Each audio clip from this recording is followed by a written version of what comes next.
Everyone squeezed together in the church basement, the air thick with heat and old carpet, old secrets too. The clouds outside pressed against the green glass, promising more rain, while the overhead fluorescence gave everyone that sickly, washed-out look. I shifted in my folding chair, fiddling with my shirt cuff, wishing my pulse would slow down. You'd think a gathering after Sunday service would carry some peace, but I already felt their eyes working me over as Pastor Bill motioned for quiet. He tapped the microphone. "Now, before we finish, Elijah has something to share." His tone was warm enough, but he didn't look at me. I stood, every movement awkward. Mom straightened at the front row, a small fixed smile on her lips, sticky sweet and nervous. I cleared my throat. "Thank you, I wanted to let everyone know I've decided to apply to USC's architecture program." I hesitated. It landed soft at first, a few raised eyebrows, then flickers of confusion and snickers beginning. My shoes felt glued to the carpet. "It's something I've dreamed about since I was a kid, drawing buildings, helping shape." "Shape? What, like dollhouses?" That was Uncle Jimmy, his laugh booming too loud. "Don't architects get paid for sittin' and doodlin' all day?" called out Viviana Mendoza, her voice sharp as lemon juice. "Someone, maybe old Mrs. Douglas," stage whispered. "Poor thing must think he's Frank Jerry." Pastor Bill tried for calm. "Let's remember we support each other's paths." But they kept going, everyone chiming in. "I heard you gotta be rich for that, and how many people even need architects?" Dad sat stone-faced, eyes dropped to his lap. My brother shook his head, giving me that pity look. I felt my ears flush, my words trembled. I tried to press on, saying something about scholarships and my designs, but everyone talked past me. "The boy should get a real job," someone said by the coffee urn. I swallowed, tucked my hands in my pockets, and sat back down. Nobody had really listened except maybe Miss Jensen, my old art teacher, her gaze steady, sad. For the rest of the meeting, people cast glances, lips curled in faint amusement or downright smirks. Afterward, as plates of pie were passed around, Mom handed me a napkin to wipe my hands, even though I hadn't eaten. "They just want the best for you," she said softly, voice brittle with apology. "I know," I lied, stone lodged in my chest. She rubbed my shoulder as if I was still 7. On the drive home, rain started hard and fast, drumming on the windshield. Downtown shimmered in the distance, a city of glass and steel and possibility, but all I saw were the heavy pewter clouds, everything small and unreachable. Dad switched on the radio so we didn't have to talk. I spent that night hunched over my cheap desk from the thrift store, penciling outlines by the thin glare of my lamp, each stroke defiant. That summer, I worked warehouse shifts, saving what I could. Mom slipped what she could spare into my drawer. Dad didn't say much except the day before I left for the dorms, when he pressed $50 into my hand and muttered, "Work hard, yeah." He never met my eyes. The first year at USC was like running uphill with stones in my shoes. Everybody sounded smarter, their clothes crisper, their lives bigger. Studio critiques were merciless, professors who barely registered my name, classmates who papered the walls in impossibly clean lines and digital renderings. I'd stand at my desk late, body aching, the taste of coffee sour in my mouth, erasing and redrawing, erasing again. Sometimes at night, I'd hear voices from home replay, Uncle Jimmy's mocking cackle, Viviana's sneer, echoes slithering under the door. I sometimes called home, but the updates from the church were always the same. Cousin Grace was finishing law school, someone's kid had made the regional soccer team, Jimmy's plumbing business was adding a truck. Mom'd ask, "You making friends?" Dad would mention a cousin needing a bathroom retiled. By my 3rd year, I found a rhythm, design competitions where I lost again and again, then scraped out an honorable mention. A mentor, Professor Rue, started to notice my work, pulling me aside after class. "You see space a different way, Elijah," she said once, her painted fingers tracing the lines on my drawing. "You're relentless." I didn't know if it was a compliment or a diagnosis. I interned downtown, fetching coffees and scanning blueprints at a boutique firm, eyes wide at every meeting. LA was a living, breathing puzzle. Every cracked sidewalk and climbing vine, every jagged skyline at sunset, fed something starving inside me. I'd photograph the city at dawn, filling notebooks with notes for imaginary projects. Shelters full of light, parks slipped into unused corners. Years blurred, graduation, getting hired at that same firm, small projects at first, then proposals bigger than my own apartment.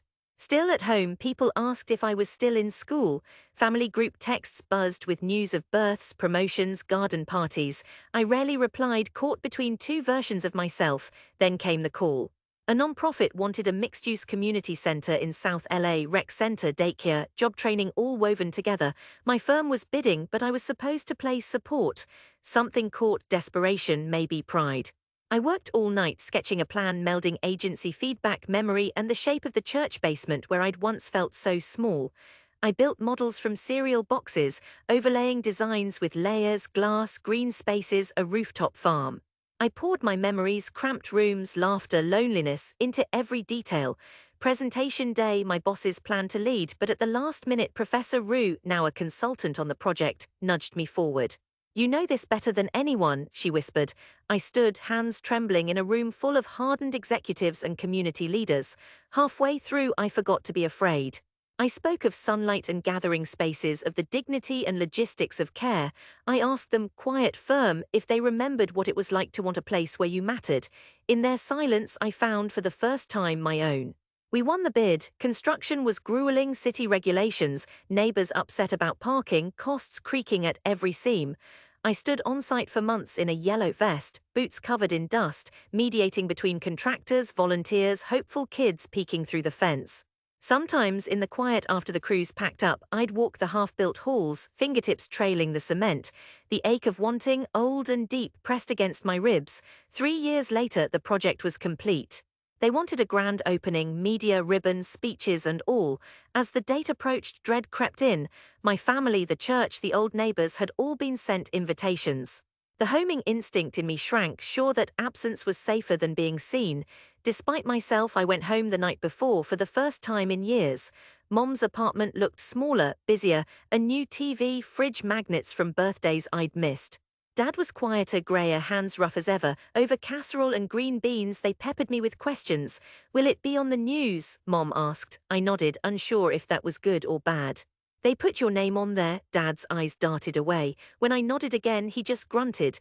Rain started up after dinner. I sat by my old bedroom window, yellow streetlights reflecting in the glass. Somewhere a siren blared, cutting through the tight hush. I traced the skyline, buildings I'd once drawn, dreaming on the back of church bulletins, now part of the LA sprawl outside. Morning came too soon. I dressed in my only good suit, hands fidgeting with the knot of my tie. Mom insisted on ironing my collar, tongue clicking over a stubborn crease. At the center, the crowd was already thick. Media vans idled by the curb, their antennas jutting skyward. Balloons bobbed at the entrance, caught in the wet June breeze. Faces from my old street, neighbors, former teachers, kids I barely recognized, all clustered by the community garden. I spotted the church group lingering near the edge, the same old faces clustered like crows. Uncle Jimmy wore his best flannel, balancing a plate of free pastries. Viviana stood with her arms crossed, skeptical as ever. The mayor gave a quick speech, the nonprofit team thanked donors. My turn loomed, so I tried to brace myself, but my hands already strung, palms slick. When my name was announced, a ripple went through the crowd. I took the stage, searching for my mom's face in the sea. She stood near the front, eyes shining. I cleared my throat. This time my voice was steady. "I grew up a few blocks from here," I began. I used to imagine spaces where everyone belonged, a place built with care, light and hope. I paused, feeling a lump work its way up, but pressed on. "This project is for us, all of us, who ever felt out of place but dreamed of making something real. My team made it possible, thank you." Scattered claps, then a heavier applause as the ribbon fluttered down. Afterward, while people drifted inside, I wandered through the doors, trailing behind my parents. The lobby was filled with noise, children testing the echo under the atrium's glass dome, old men craning necks to admire the sunlight pouring through skylights, women tracing hands over smooth, solid tables. Mom stopped at the wall where a bronze plaque gleamed, designed by Elijah Cortez, architect. Dad took a picture on his phone, hands shaking. Near the rec room, Uncle Jimmy shuffled up, looking not quite at me but at the polished floor.